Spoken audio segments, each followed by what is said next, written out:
best Macca's burgers ever.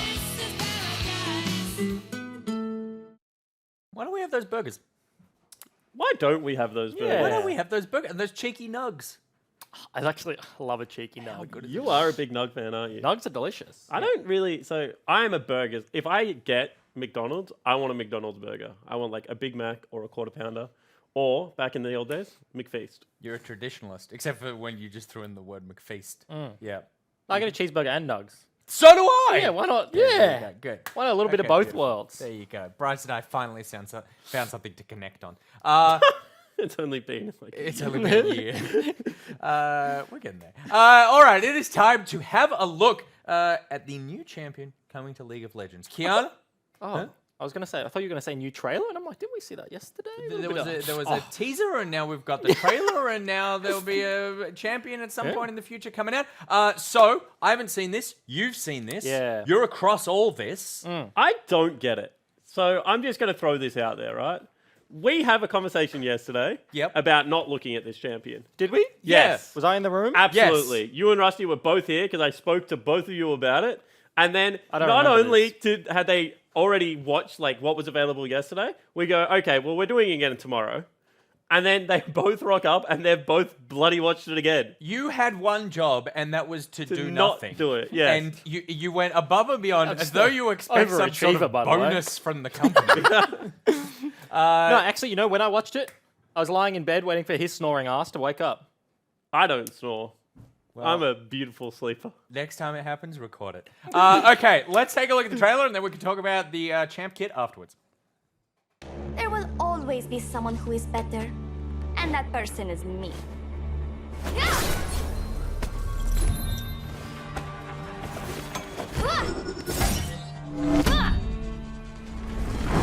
I will grant this place the privilege of being conquered by me.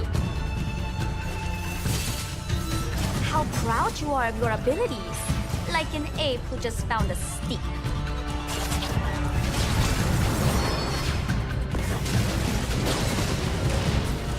That chill in the air eats me. They'll never see me coming. What a shame.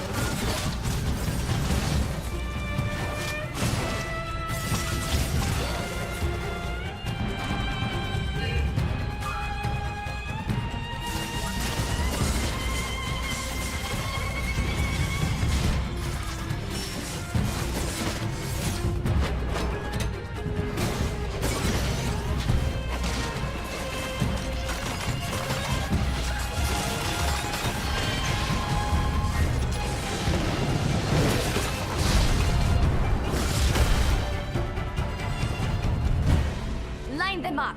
I will bend their knees.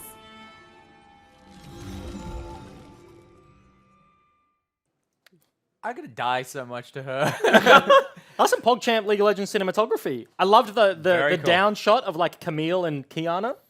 Yeah. It also Kiki? feels like it also feels like she has, I don't know, 30 abilities.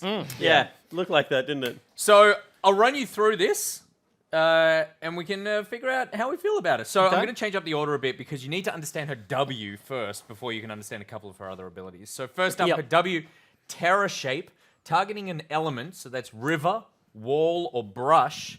Three natural elements. Exactly. Thanks, Kiana Reddit. dashes forward to gather its power. While enchanted, she gains movement speed near the element, attack speed, and bonus damage. So it's where she is on the map. No. She gets that element. Yes, but she can. It's a castable ability. Yeah, that's what I So mean. if you're like fighting, in the river. yeah, And you press it in the river. But like if you're fighting around dot bush, you can take brush How? or you can take river. like, do you have to be in you it? cast it. It's like smaller than flash range. Yeah. Yeah. And you don't have to be in it. Oh, so you just click it. You, Yeah, you just just use click it it. on Okay, whatever you okay. want, and then you have that until you do. You know, use in it again. Photoshop, when you want to pick a specific color, get you the eye get the drop eye drop. tool. It's the eye Yeah. drop tool. Okay. She's got the eye drop tool. All right. So now that informs the rest of it. So first up, her passive, Royal Privilege. The first attack or ability against an enemy champ deals bonus damage. This cooldown resets when she draws a new element. All right, basic ass passive. Let's move on. Yeah, but you're incentivized to change elements. You're not a frosty one trick. Exactly. Or a bushy one trick. Yeah. You need to shave it off every now and again. Or a river shen. God. Okay. Her Q. Elemental Wrath or Edge of Ixtal. Kiana slashes the area in front of her, dealing damage. If her weapon is using an element, her weapon hurls forward as a projectile and explodes. And then when it explodes, if you've got a river enchantment, it briefly roots the enemy's hit and then slows them. If you've got a wall enchantment, it deals bonus damage to low health enemies. And if you've got a brush enchantment, leaves a canopy trail that stealths her and grants movement speed. And that canopy then fades early if she attacks an enemy or leaves the area. Here's the thing. Yesterday, I was like, you know what it would be cool is if she could sprout up a bunch of grass and hide in the grass. Well, whoopsie-doo! Look what we've got here. Yeah, we don't have a gardener. You're absolutely incorrect. She is 100%. She's basically a ride-on mower. Like that's what that's. We're just puttering around the League of Legends map. This is.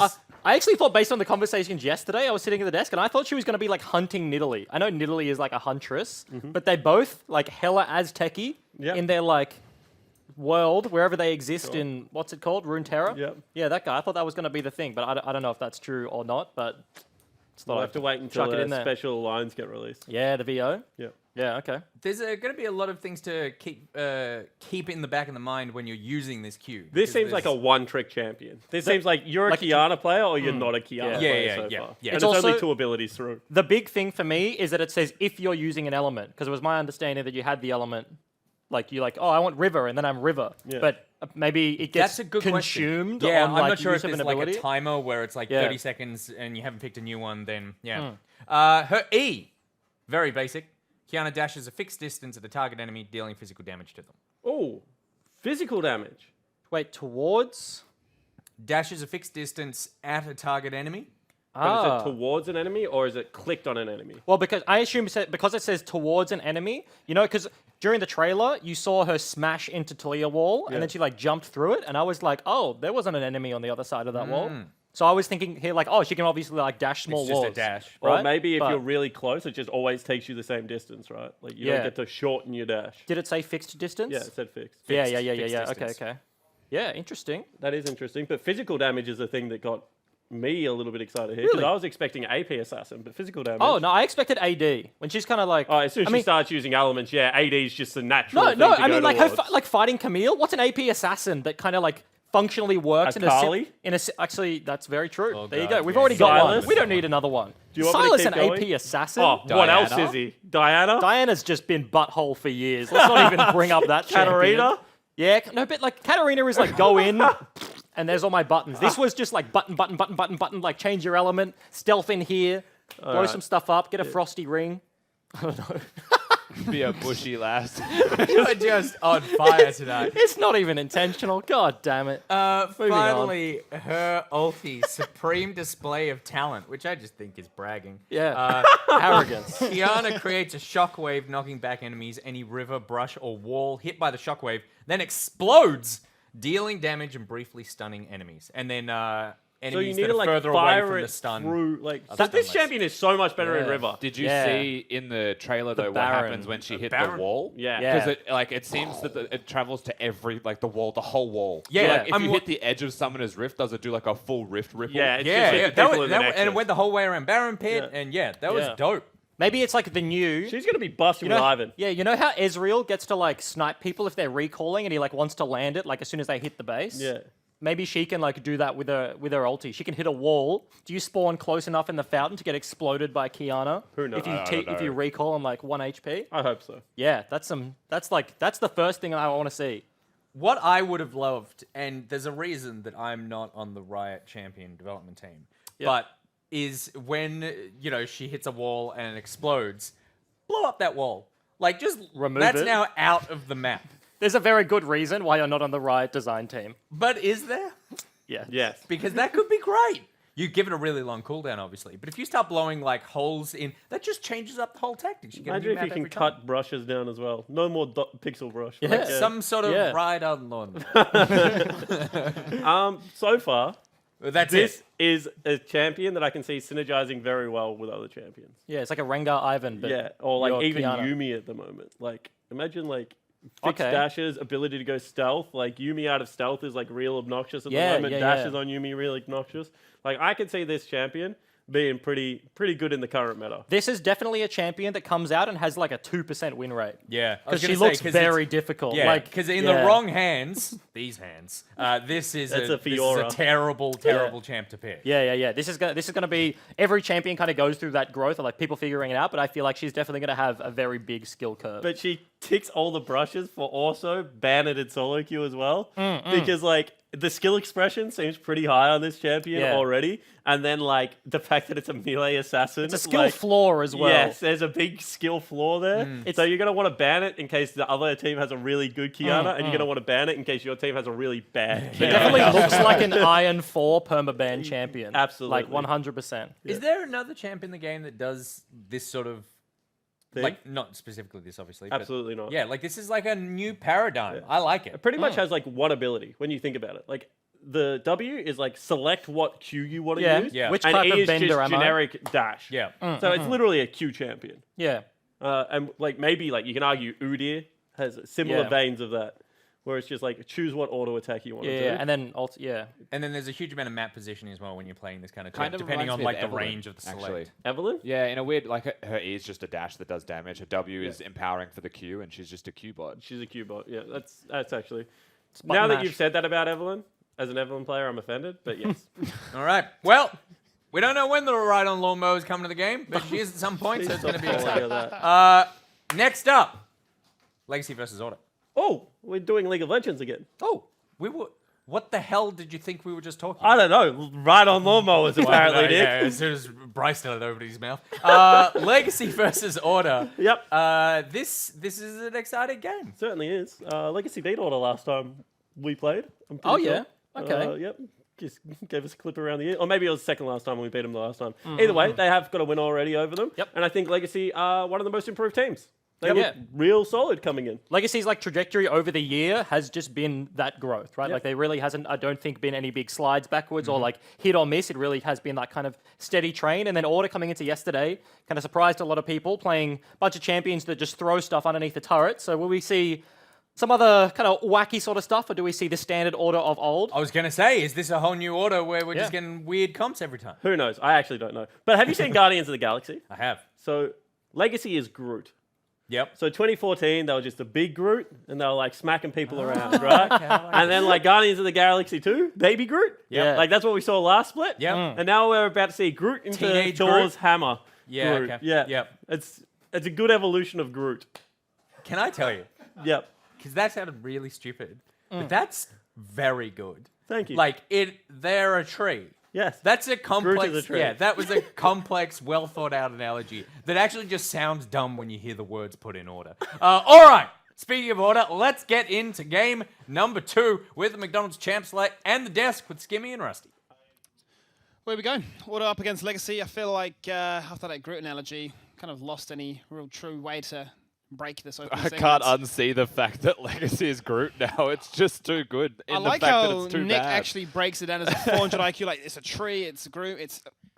That was clever. I like that. Yep, so Groot will be taking on Order in this one. Of course, Legacy started 0-1. Order did start 1-0. When you look at yesterday's performances, Order were by far, I would say, the best team of day number 1 of the OPL. They looked super clean. They had some weird draft orders, I will say, in terms of priority. They first picked a Lux, but hey, I'll be damned, it worked. Doesn't really matter if it works, so that's what's important for them. But of course, we've swapped sides. Yes. So now they're on red side, they don't get to first pick Lux. Legacy have the opportunity to first pick something themselves. In Order, you would expect bottom lane to be a higher priority this time as well. Be interesting to see if Order keep up what was their preferred method yesterday of going for the more macro-oriented style, going for the more structural siege, as opposed to what has been, quite rightly pointed out, as a skirmish-heavy region. Team fight, team fight, team fight. A little bit refreshing for us and the viewers. Yeah, well, the meta also has kind of gone that way. You've got your flex picks everywhere, but all of the flexes are bruisers now. So all the bruisers available means you get very skirmish heavy. You know, you have to get down to dirty with your opponent to be able to match them in terms of strength and how you want to play. Order are the only ones that have bucked that trend, so you're absolutely correct. It's a very refreshing experience to see that run around, and the question for me is, do they do it again? Will we see the Yumi ban? Legacy did it last time. They were, however, second pick. With first pick priority. Yeah, that's the Something they question, want to though, deny right? away from Order. Do you first pick Yuumi? Is it strong enough that you would first pick for Legacy by not banning it? I would assume the answer is yes. But even on the last game, we didn't see it at all. It feels definitely like it's a pick that needs to be catered to a specific idea. First pick, yeah. I don't know if it's strong enough to be picked I think Yuumi is by far strong enough to be first picked. blindly. Yeah. So the thing is, like, and this is just my perspective on it, right? You can first pick the Yuumi, and if they go towards a Nautilus, you go towards a Sivir. So they have to pick Naut Sivir in the first rotation. Okay. And it means that you could just go the Ezreal and try and poke Yeah, them. sure. With Ezreal not being banned, that is a very big possibility. Rakan coming in as the final ban. 2 support bans from both Legacy and Order, with Sona being taken off the board as well for no crazy shenanigans. But it is the Yuumi. Based on the fact that she is up and available, they banned it last time, they lock it in first time. Interesting things to now be coming out in these next 2 picks here, Rusty. And again, following my train of logic, it should be like a Nautilus Sivir. Nautilus is the most successful against the Yuumi in general. We've mentioned this a few times. But Order may still veer away from that, commit to the Lux Ezreal. You know, in terms of bottom lanes, that's entirely possible. However, before we go too deep into what the bot lane rabbit hole will become, there are still flex picks that need to be secured first. And you don't want to give this over to Legacy needlessly. They're going to take the Sylas away, who actually is not too bad with a Yuumi ult. No, not at all. So that's a very great little pickup for them to say, well, if you're going to go for the Yuumi route, and if you leave up Sylas, then thank you very much for the donated ultimate, which we saw doing a lot of work yesterday when Mammoth's Fudge was able to put it into life. And Kaiser going to be their chosen ADC. So not going to worry about the support, but they do not seem to be too concerned about the Sivir at this stage. They've still got the third pick, once again, to go towards the champion that they desire in that bottom lane 2v2. Now, of course... Legacy say thank you very much for that donation, really, if anything. Yeah. And so that's the thing, right? Like, I expected a Yuumi Sivir. I was hoping Order may want to take that one away. They opted towards the Kai'Sa in the trade here. So Nautilus Kai'Sa is still a fantastically powerful 2v2 duo. Yeah. And there's still a lot of strength there. It's just that Sivir into the Nautilus, when it has a Yuumi, is really good at diffusing that strength. So for me, I get the feeling with this Kai'Sa that it may not be the Nautilus actually locked in down in that bottom lane, and it may be something different. Well, 2 games from Legacy, and it's going to be another game of Akali. A pick that they found a lot of success with last time, looking to try and execute. Never It mind. is the Nautilus, so you were originally... I was right, correct, originally. Doesn't matter. You Second-guessed myself. doubted yourself. You know, have some faith. Oh, it happens. It happens. And of course, Chaz getting the Akali is another big pick for him. Yes. You know, one of the assassin players of the OPL loves the Akali. He was a Zed player last split as well, just to put some perspective for the viewers for what champions he really likes. And, you know, able to lock that one down. He's got the Sylas as a potential opponent, but still the last pick available for Order, the counter pick for the solo laners, is still going to be available. And that's where we have to direct our attention towards is Spooks can pick what he likes right now, as he's banning junglers away, and it's really the only jungler banned so far is that Sejuani. Yeah, no Sejuani. It's been a bit of a staple so far, opening up Split 2. The ability to stun out, be mobile, and get some very impactful Glacial Prisons off that can set team fights up. Pretty much serve them on a dinner plate at a Michelin-star restaurant. That'd be really good. Would be very nice. LeBlanc has gone, however, denying some extra burst, which you can imagine is what Order are looking at so far. If you want to go for the engage with that Nautilus, you want to make sure that that kill is found. Clear sign that the Akali is going mid though, and it's not going to the hands of Paprise. LeBlanc is actually one of the few champions that is very oppressive for an Akali to deal with. Just a good matchup in general, has a lot of wave priority and out-trades you most of the time until you have like a Gunblade completed. You know, that's a later time in the game. So good ban here from Legacy, but that does reveal, of course, the positioning of that Akali. Not that it's a big surprise, that is just the way that it is. Jace and Camille are the final bans here in game number 2 of the day. Jace being a very strong pick for Order last time, but they do not want to have the shenanigans this time. Rek'Sai going to be locked in here. Very strong pick, very strong early game jungler, so looking to say, I would personally think this is going to be a case of let's try and get some bot lane pressure, and let's just try and snowball ahead and not let this Yuumi Sivir comp get too far out of hand. Would you share that sort of same sentiment? Yeah, I think that's entirely fair to say. You know, Rek'Sai is one of those champions that utilizing Summoner's Rift is very good at ganking on the bottom lane specifically being able to go through terrain super effectively. I would say blue side has a slight edge with that because you can get behind your opponents with the positioning, but still very good at ganking full stop, able to get into some very crazy positions, very promiscuous locations that people cannot find. But with that locked in, of course, the counter still available for the solo lanes. Rek'Sai just high damage and complemented by a lot of high damage around the comp already. So expect this to be a top lane Pyke. And to finalize Legacy's drafts last night, they definitely finished things off with 2 assassins or 2 big setup potentials. And none better than a Pyke as well as a Skarner, the ability to lock somebody out. What I will be touching on though, however, is just I'm a little bit scared at times. You may have a strong early game with a Skarner, but we saw exactly what happens when Nautilus just walks into the front line, gets the hook off, and Skarner becomes a null and void factor. Tally just throws down the gauntlet and locks in the Riven. Sorry for cutting you off, but that's just generally exciting. It's cool. Pyke versus Riven now is going to be our top lane matchup, you would have to imagine. And that's just Tally throwing the gauntlet, kicking it old school with a champion that he's always been able to play into the top lane Pyke. So the counter pick well and truly prepared by Order.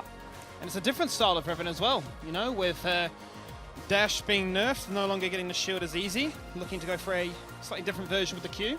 Yeah, a little bit more damage, I think, overall with the Q it was. Just not as accessible with the E, but nevertheless trades incredibly nicely into a champion like the Pyke. One of the other good matchups, which is the second ban from Legacy in the second ban phase of the Camille, is one of the other good matchups into Pyke. And the reason for that is I have a shield, and your only lane trade is your Q that you want to throw in melee range. Well, Riven has the exact same thing. You step up. If he wants to trade with you, you shield it, and it just hard counters his initial output of damage. The hard part here, the difference between the Riven and the Camille is how do I lock you down and stop you from just zooming away and healing after the trade? Of course, which Camille could have done very accessibly with the hook shots, not to mention the rest of that kit. Riven makes a debut in Split 2 of OPL. Very excited to see what Tally can do on this champion. We come into this one, Rusty, 2 distinct compositions, Legacy and Order. Legacy looking to go a very similar route as to yesterday, except with the Yuumi coming into life. But who do you think has the easier Order? Not to throw out a pun so early. I actually think that both compositions are pretty hard for execution. You know, one of the differences between them would be like the Nautilus is a big part of the engage compared to the Skarner from the side of Legacy. So it will become a battle of like once we hit late game team fighting, it's all about execution. If bottom lane falls behind early, you know, the tank isn't really a factor. You know, Jake isn't going to be tanky on that Nautilus. He's Aftershock reliant. And here goes Order once again, the second day of OPL, the second time they are going to just hard invade, blind throw a Q, but they've been spotted. They have been spotted. They've been very much spotted, and Legacy are very much prepared for this. They haven't moved towards the next bush. They're letting Order come to them. And we're about to get a brawl. We really are. They're going to face check. Jake is going on no, in. That's going to be a massive Pyke stun onto multiple members. Paprise flashes out. Dream is in trouble and will fall on down for first blood. And this is time to run and gun. It's all about Order trying to stay alive and not concede too many kills before that magic 130 mark. 1 kill though, Rusty, but it could have been so many more with that Pyke setup. That is hard to believe that only a single person ends up dying with a level 1 fight from Paprise with E getting 5 people. Like, he just stunned everybody. Civ is able to throw down the Q as well. The easiest Q of our life. And yeah, Crazy still has his exhaust, so there's a chance they were able to get those kills if he used the exhaust, slow them down, remove some resistances. It was entirely possible they get more, but he's able to save those summoners. And that's the big place you have to look towards now, Skimmy. What summoner spells are even up and available? Well, right now, if you're looking at the bottom lane, Order are hurting big time. No flash, no ignite. You're looking at teleports for both AD carries, but really not going to help too much in terms of the lane itself. So we may see a focus on what can we do from a macro sense of rotating and trying to force team fights elsewhere. Yeah, 7 flashes off the board for the first 5 minutes of the game, though, is a pretty significant amount of time. Now, one thing to note is that Paprise did start E, so for top lane, he's not going to have the best experience until level 2, and maybe even level 3, because he's not going to have that W for healing. So as it starts, Tally will still have a decent amount of priority in that lane early, and you can see that reflected through the CS differential 2 minutes in. The wave starts to build towards Paprise, and he'll finally get that experience. A part of me, though, would say that Order aren't too upset by this, given the fact that they have gone for the early game jungle in the Rek'Sai, so the ability for those summoners to be used to prevent that gank could prove to be invaluable with the creative paths that her Burrow's can achieve. Yeah, and so much of this will... Oh my god, what are you doing? Guts. Okay, he had no vision, so he just... I know what he was attempting, and it looks really funny as a spectator, but from Guts' point of view, he saw Spooks in the bush, I believe, for like a glimmer, and then just tried, without knowing that Spooks had already left the bush, to E-flash auto attack to get the execute. But Spooks had already left, so it looks really awkward. At least you've saved his pride. Yeah, it just would have been... Imagine watching that back and be like, I really intended this, but geez, I look dumb. Nobody else knows that, but thank you for clarifying, Rusty. You're a true friend. Well, bottom lane.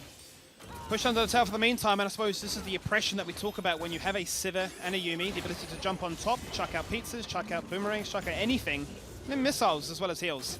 One little thing that Crazy just did there as well is he got the auto attack for the shield passive that Yuumi has got, but jumped into the Sivir as the turret shot was about to hit him. So he lost the shield passive and took full damage from the turret shot.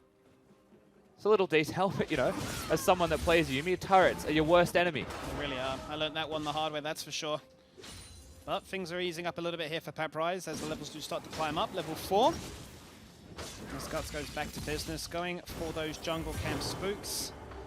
Keeping even at the stage, but definitely seen the game slow down a whole bunch based on the fact there's no summoners available.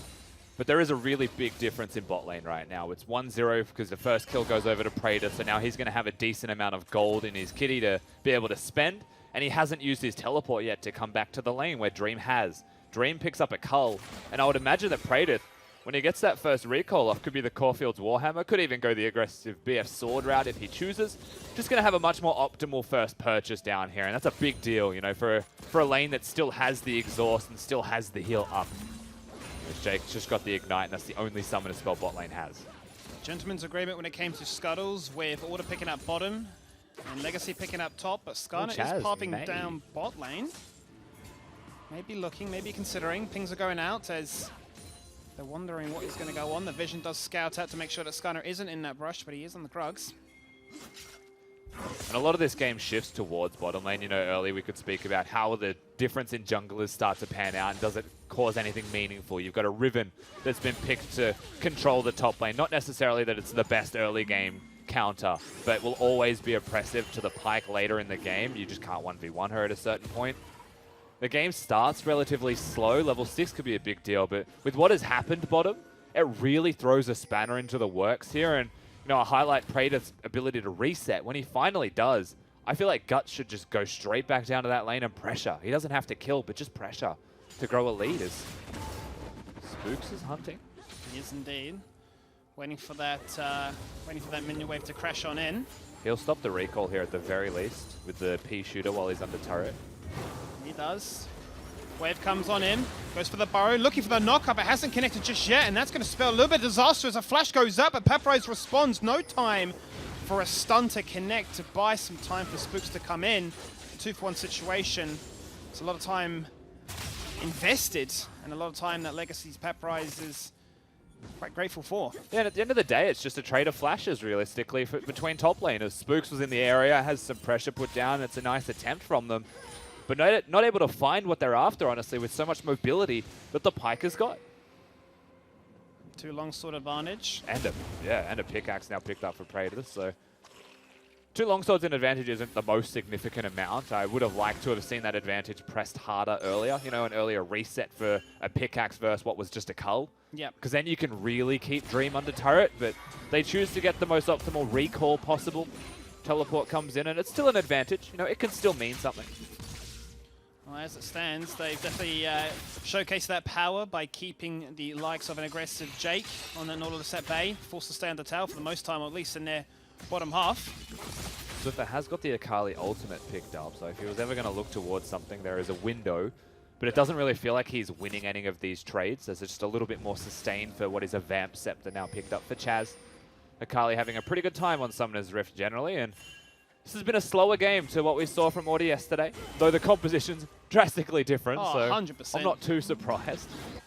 Very, very different in their nature as Spooks comes to mid lane to soak things up. As Swiffer goes for a duel, but they're actually going to collapse. It's going to be a 2v2, it would seem, as the teleport does get initiated by the side of Tally. Looking to try and lock in place Chaz, who is forced to dash away. Nautilus. Using her ultimate, a flash for a hook. They'll take that one. Tally's here, but he has no flash and he has no ultimate. Has to hit this stun. And it's spell shielded, so it's just diffused. Completely diffused as the hook. The second time is juked on out. Many, many members of Order committing to the bottom lane to try and make that thing happen in the early portion of this. But 10 minutes into this one, we are still left at a 1-0 scoreline. And you've got to respect, the 5-person committal to the players is something that you really want to find success in. If your top laner has used the teleport, you've gone aggressively, you've got the health trade, you need those kills really to be translated, however, and they didn't get that trade at all. And it means that Legacy, they're able to reset, get their health bars back. Top lane's able to push freely this entire time, which equalizes a lot of the difference that was happening up there. And now Spooks on vision is looking towards the seal, but Legacy may just turn and burn him if he tries. Skarner's finally level 6. It's looking very, very good for Legacy right now with the point you mentioned in pushing top lane out, denying some soak, denying some score. And picking up a Drake to your name as well, a Mountain one to continue with the plating, sub 14. Is going to build Legacy a very small window, but it's starting to build up to a 1k lead. It used to not be a big deal when someone took the dragon, no matter who last hit it, as long as it was your team, you were happy. Now it's worth 100 gold.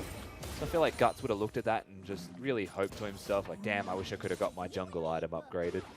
But missed that smite, and that's really the price you pay now as a jungler. Hit your smites. If there ever was a time to press that one button, now was the moment of all the moments. To be greedy, to get money, to get the job done. But Praedyth gets it, so who am I to complain? Legacy giving gold to Praedyth. Not really a surprise.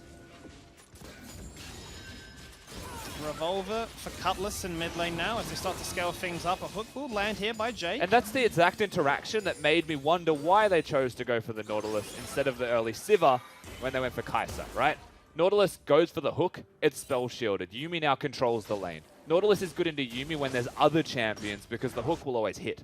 And that means you will trade. What it does make me think, though, however, is that they are looking to try and sacrifice this bottom lane based on the fact that they went for the Riven in the top lane. So that is going to be our power spike. We want to utilize this composition, not so much for the early game, but we want to make it have an impact come those mid-game skirmishes. That's true. And at the end of the day, you are correct. That is always going to be an ever-present win condition for the side of Order. That Riven against the Pike, the lead's still growing.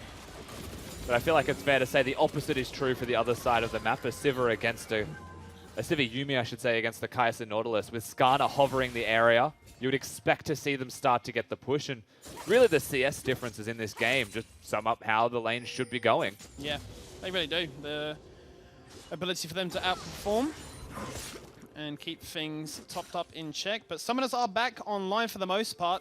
A few flashes have been burnt left, right, but every teleport is gone at this stage as a massive ultimate from Yuumi lands upon it. I talk about it being close and quiet, but a double kill instantly gives me the caster's curse. And there they go. Of course, the bottom lane now gets a double kill. 2 kills for Praedyth in particular. We speak about the gold going towards the carry of the team. Well, he is that carry, and he's now a 3-0 Sivir. Should be able to get some plates potentially in the bottom lane after the fight as well. You get to see the replay here. Just a really nice Yuumi ultimate to lock them both down. But it was Order that looked towards a bit of aggression there, it felt like. And Legacy are just the ones responding in kind and best them. And I think that's a casebook study explanation as to why you were so nervous about them picking a Nautilus into that situation where they can spell shield and they can respond with the Yuumi ultimate. Yeah, absolutely. We start to see that come to fruition. So a little bit tragically there, of course, for the Order lineup. Another couple of kills go over. A gold lead starts to extend. From that level 1, it was a small margin, 600 odd gold realistically. But now it becomes more meaningful, over 1,000. And probably over 1,000 between AD carries if we could switch the gold over as well for the viewers to see exactly how much it is between them. Because yeah, it's about 1,000 gold now. And that means the first item spikes start to come on much faster for Sivir. And Legacy get to group around that AD carry. Well, it's a completed item in an Essence Reaver compared to Dream sitting on a Shard.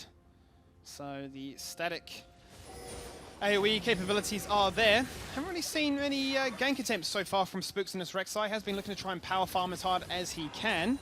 It's an Essence Reaver and a pickaxe, and he's also opted towards the free boots, so in a very good position. You know, the gold difference may say 1,000, but consider the free 300 gold that he has with those boots as well. I'm not sure if Dream actually has that rune. I don't believe he does, but he's also full item slot, so the boots will never actually show until he uses that health potion. We are going to continue pushing into this bot lane. Only a minute left on the plating, so why not push it forward, get the damage done. With the next Drake spawning quite nicely actually in 50 seconds. So going to see once again a big priority on this bottom lane. And you wouldn't complain with a 13-odd minute Ocean Dragon or a 14-minute Ocean Dragon for either of these compositions. You know, the health regeneration, the mana regeneration is always going to be nice for poking if you're the Sivir. For the opposite side of the Rift as well, the health regen for trade-based champions is always going to be a nice thing just to have. You know, maybe you want the Mountain that Legacy have got, maybe you want an Infernal for scaling damage, but it's not a Cloud, so you can't complain. Can't at all. Moby boots on Jake, so as this goes on and on... He did have boots. Well, I would not be surprised, I'll say, to sort of see him almost be like, Dream, you can chill here. I need to try and make an impact happen earlier on. But hang on a minute, because a lot of action is going to take place right there as Crazy jumps on in and finds the ultimate. No chance for Jake to roam, because he is dead and gone 1 for 1 with both bot laners picking up those kills. Sivir is becoming huge. And this is really good from Spooks to try and force a trade back. You know, the Dragon is up. You expect Legacy to go towards it. Maybe this pulls them towards mid beforehand, and if they don't come, you get a turret. So trying to trade back as fast as they can. But remember, I say trade back because Legacy still pull the first punch. Turret goes on down in the bottom lane, completed now. Rift Herald doing a sizable chunk of damage to the middle turret on Legacy's side, but their defense was solid. Yeah, and this is significant now. It's 5-0 and kills. The teleport from Paprise. The play from Guts as well, initiating. It's all exactly what they want to find. The kills just seem to fall down so easily. Hold the phone. Chaz is in a situation. Smokescreen will buy him some time with 3 members standing on top of his body, looking to try and make things happen. The blind hook. Not going to find the elusive Akali. And the thing is, Chaz has ultimate and flash. So he has 3 different mobility spells available. They were looking to try and lock him down. If Nautilus hits the hook, maybe they can CC lock him into death. But Chaz also playing with fire. You know, he could very easily have chosen to just use his ultimate and gets out with his life. Opts away from that one, takes the risky bet, but the gambit pays off.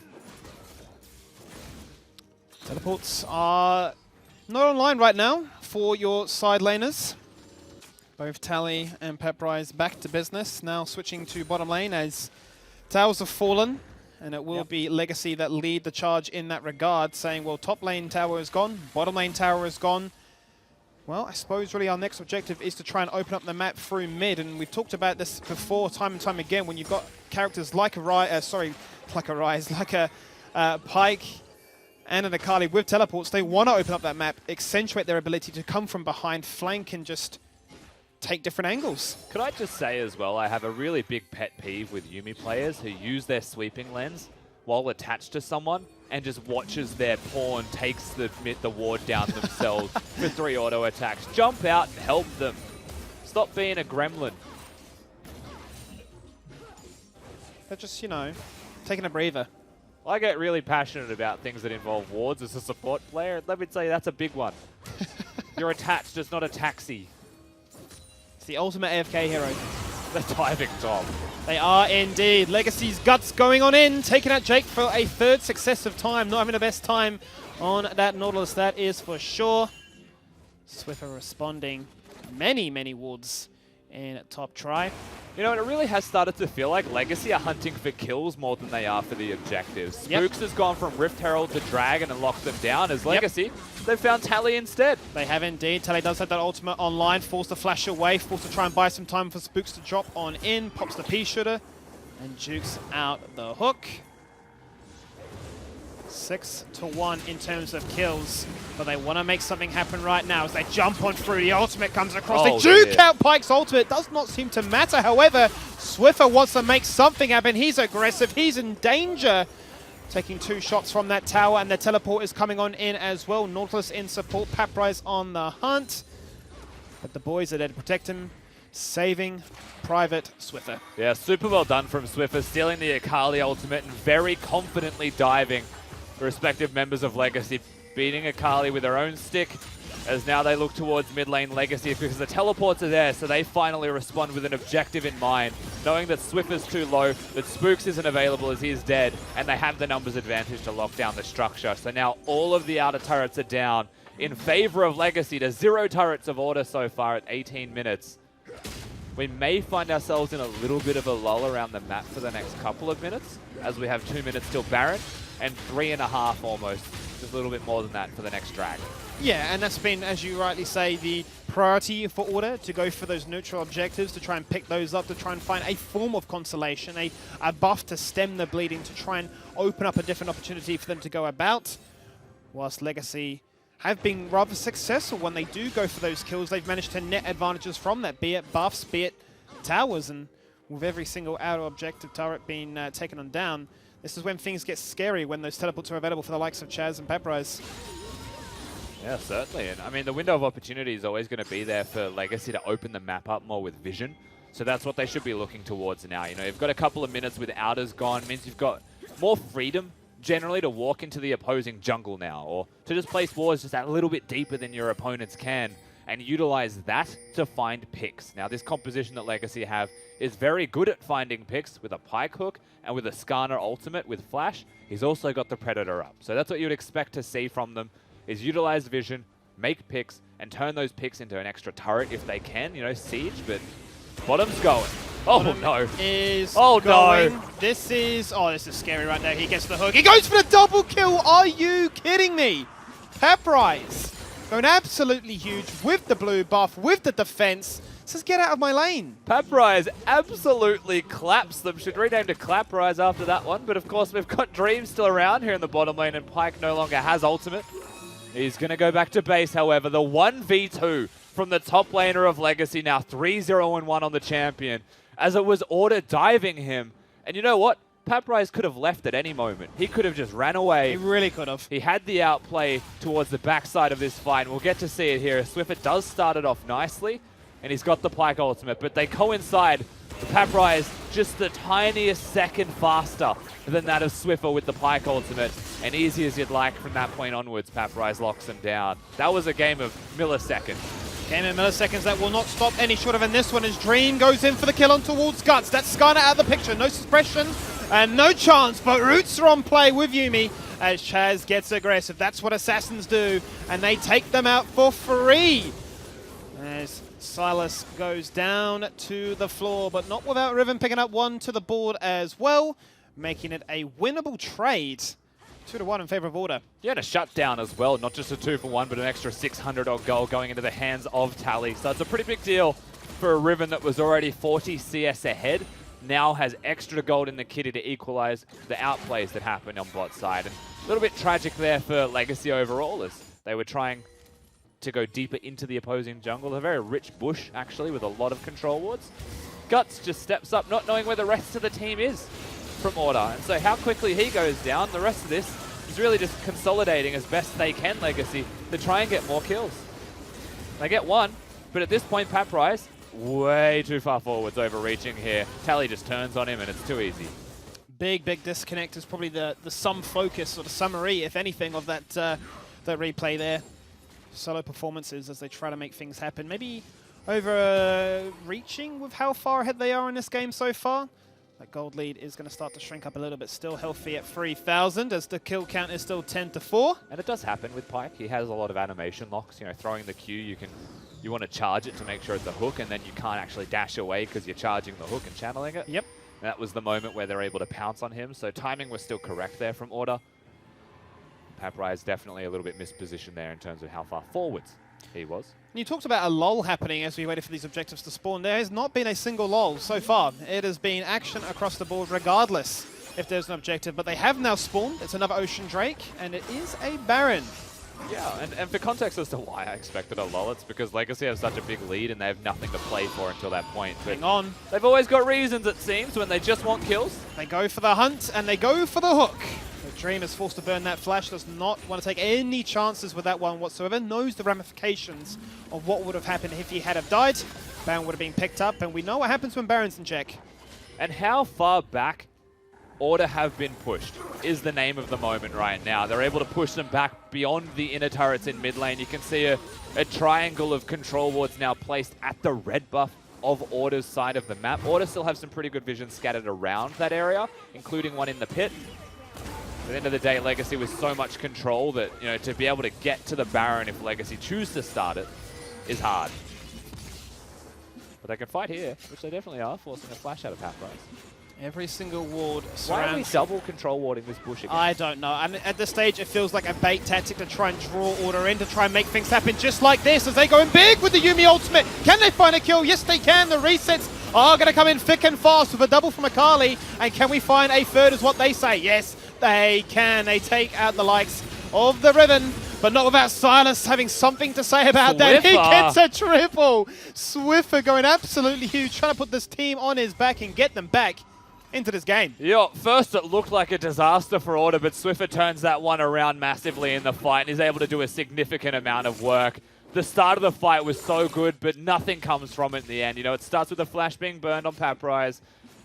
4 control wards were harmed in the making of this bush, but the fight continues afterwards. Hook misses. And once it really breaks out, I thought Chaz was just going to clean them up after what Yuumi had set up with this fight here. But Pike ult misses and doesn't get the resets. That's the fight. Yeah. If he hits a reset there, that is it. But now just watch, Tally puts in work, Swiffer hits it home here, follows up, and keeps his health about him, keeps his wits, and is able to survive with a big 1,000 gold shutdown. And now he has so much money. It's going to definitely help things in that department as they look to go for the objective once again. A second Ocean Drake to their name, continuing to sustain that they have been looking forward to so much from a poking event, from a poking situation. Yeah, he knows he can't do that. He has no vision. He's got 1 ward in the pit, and everyone from Legacy is missing. So he respects, and rightly so. Name of the game is still Baron, but that was just a sneak attempt. Yeah, definitely a sad time for the likes of Pathrise as it looks so promising with Chaz getting the resets, getting the instant burst block that their comp is designed to do with their setup.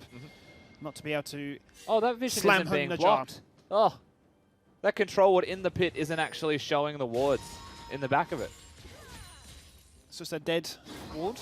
Yeah, It's useless. rookie mistakes there. Of course, you want to have one deeper in the pit near the Baron and one further out into the river if that's what you want for comprehensive control. And no one's going to sweep that. You know, Legacy, as far as they know, It's empty. yeah, they don't know that Order can see it. And so now they're hunting, but Order don't have to ever check. And, you know, this is one of those mind games that'll happen here. Legacy at a certain point will say, how do they know? How do they know that we're just only baiting? And how do they know when we're doing it? Like, what's actually happening here? But Legacy have a trick up their sleeve and say, well, if you're not going to come to us, we're going to push the agenda. Go for the top red turret. And they look to try and find more in this brush. This side of the map that's caused so many blows across the board so far in this situation. Very close to hitting the second part of the chains. They're not quite abducting or absconding anybody, though. Swiffer is just going to return back towards the middle lane and defend. As Legacy have chosen, like you mentioned, they're going for the siege route. They're not going for the Baron. And Sivir is strong enough that if left unattended for 5 seconds, the turret gets heavily chunked if not taken down. But once again, we return to the Vision dance. We return to the Baron dance, where Order don't have to check.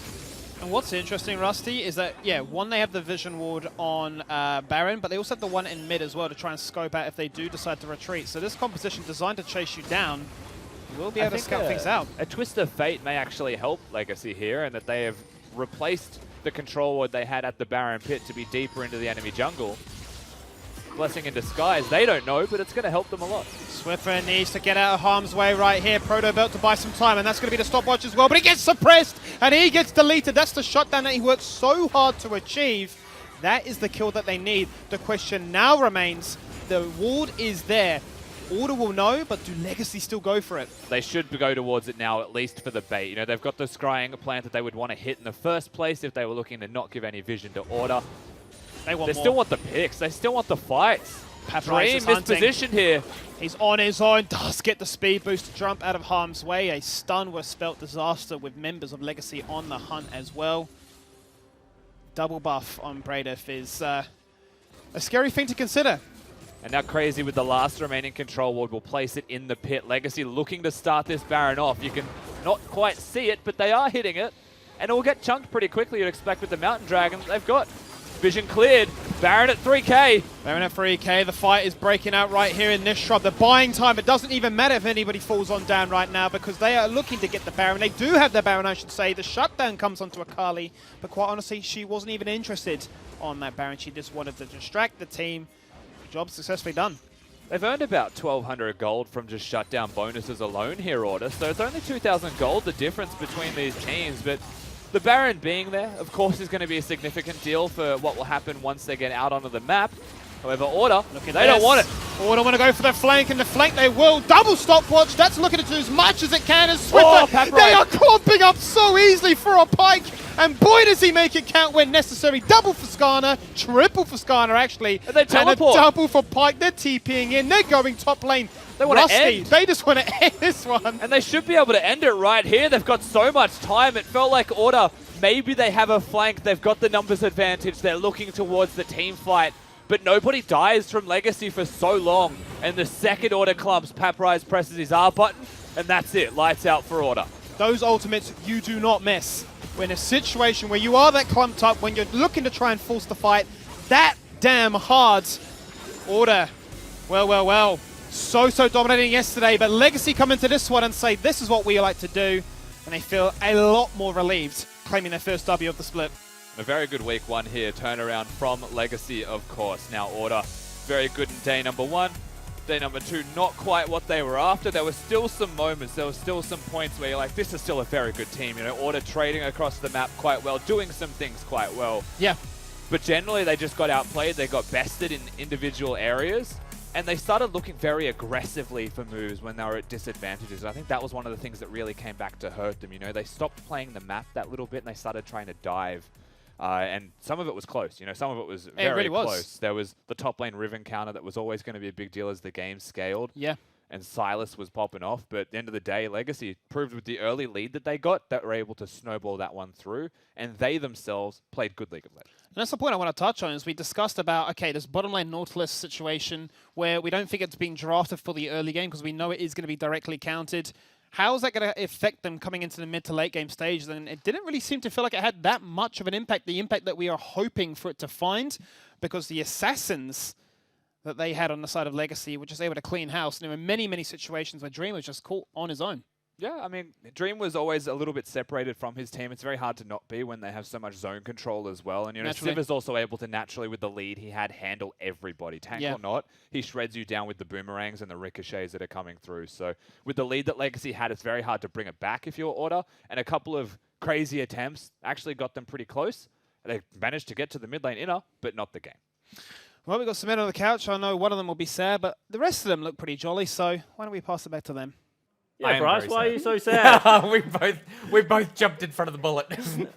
Yeah, I'll tell you what, Groot came to play. Yeah, absolutely. My goodness. This is the thing, right, is that Legacy are not a slouch of a team, and I think that, you know, with an early game lead, like they got off the level 1, you really have to be able to wrestle control of the game back. Otherwise, they know how to close out games, and I think that this was like a perfect example of that. Yeah, certainly the case, right? The preparation coming in, it was just the straight-up face check, almost 4, if not 5-man stun from the Pyke, gets them off started on the right foot, and eventually just able to make it happen. I feel like the big difference for me this game was in terms of the bottom lane. A lot of it was just like Order overforcing, I think. Zach kind of said it best himself. They were just going in at straight up the wrong time. There was a Naut hook in towards 2 members of the bottom lane when 2 of the Legacy guys are just walking down the river. Would have been wiped from very early on, and Sivir got fairly big, but eventually team fights potentially could have gone either way, but Pyke ultis weren't resetting for Swiffer, but they certainly were resetting for Paprise on the top side. Yeah, absolutely. And I think, you know, just to hit on kind of what they were talking about in the laning phase, I think one of the mistakes you make when you're like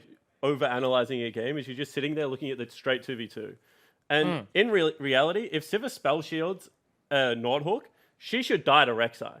There's nothing Yuumi can do for the first 5 levels to stop a Rek'Sai just walking in behind them, and like, especially when you're flashless on Sivir from level 1 as they were. Like, that should have been a lane that had jungle impact like very early. You have all the priority that Silas gives you mid lane. Should be able to walk into river. They knew that Skarner didn't have Flash because Skarner had used Flash in the river to try and catch Spooks out. Like, after first shot, that should have just been a 10 put down bottom lane. Like, that was really poorly played by Order. You cannot let Sivir Yuumi sit there and hit your turret and not gank it with the best ganking jungler pre-6 and then expect to win the game. So, like, I think just strategically, Order fell over a little bit. Yeah, I think that was actually a fairly large turning point when Guts kind of like blew his Flash in the bush, right? That's like Spooks obviously was, I think, the only member that had his avail. Maybe he didn't, but like all of the lanes were gone, whereas Guts had his, but unfortunately lost it.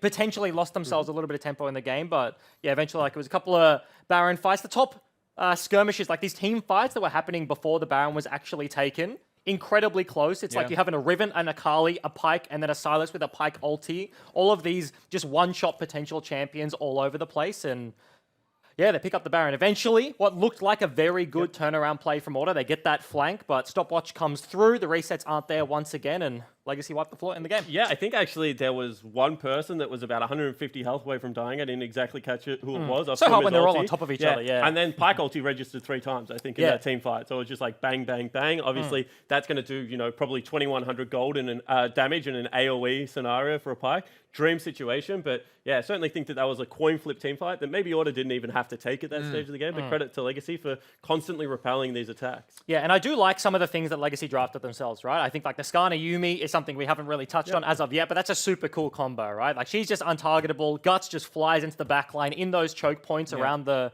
jungle. You just get a Yuumi ulti on 5 members. It just allows like opportunities for the Pyke, for the Akali to kind of do whatever they want when your team fight is so regimented. You can have the guys on the flanks, and yeah, like sort of the composition they put together for themselves, fairly easy to execute, and execute it they did. Yeah, at the same time, I think like Order did have some answers. I think their straight 1-3-1 was much stronger. I'd rather have Sylas as well as Riven in the side lanes and, you know, being able to bully there. We saw a couple of times, like, just absolutely, like, I mean, that turret dive in bottom lane where Spooks and Swiffer both died to Paprise probably shouldn't have happened. Like, Swiffer misses his ultimate. Spooks leaves him on about 100 health at the end. Like, I mean, there were outplay potential there, but I think, you know, this was a case of both teams understanding what they needed to do and then Legacy just executing better than Order in, like, most stages of this game, and therefore they win. And that, like, that dive that you're talking about kind of speaks to that, right? It's like Pyke ulti versus Pyke ulti, and as soon as Swiffer starts channeling his, Paprise is like, no, I'm out of here. Hits him with the reset. Spooks has tunneled past him by that point because he jumped forward, so just, yeah, very nicely played. Pick up the W. Both of these teams now starting the season 1-1. That's right. Right smack bang in the middle. All right, well, a hell of a game for Legacy. It could be the second best thing we're seeing on the broadcast tonight because I hear good things about the segment intro that we're about to see, but we'll be back after this short break.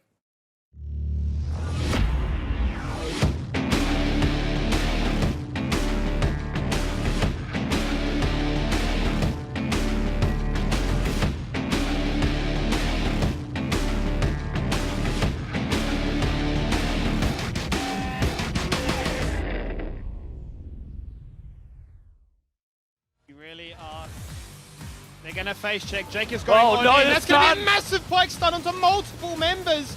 Paprise flashes out. Dream is in trouble and will fall on down for first blood. And this is time to run and gun. It's one in terms of kills. But they want to make something happen right now as they jump on through. The ultimate comes across. They juke out Pyke's ultimate. It does not seem to matter. However, Swiffer wants to make something happen. He's aggressive. He's in danger. Taking 2 shots from that 10, you know, siege, but bottom's going. Oh no. Is no. This is scary right now. He gets the hook. He goes for the double kill. Are you? Yeah, that was a game of milliseconds. Game of milliseconds that will not stop any shorter than this one as Dream goes in for the kill on towards Guts. That's Skarner out of the picture. No suppression and no chance, but Roots are on play with Yuumi as Chaz gets aggressive. That's what Assassins do, and they take them out for free. And at this stage, it feels like a bait tactic to try and draw Order in, to try and make things happen just like this as they go in big with the Yuumi ultimate. Can they find a kill? Yes, they can. The resets are going to come in thick and fast with a double from Akali. And can we find a third is what they say? Yes, they can. They take out the likes of the Riven, but not without Sylas having something to say about that. He gets a However, Order, they don't want it. Order want to go for the flank, and the flank they will. Double stopwatch. That's looking to do as much as it can as Swiffer. They are clumping up so easily for a Pyke, and boy does he make it count when necessary. Double out for Order. Those ultimates you do not miss. When in a situation where you are that clumped up, when you're looking to try and force the fight, that damn hard. Order. Well.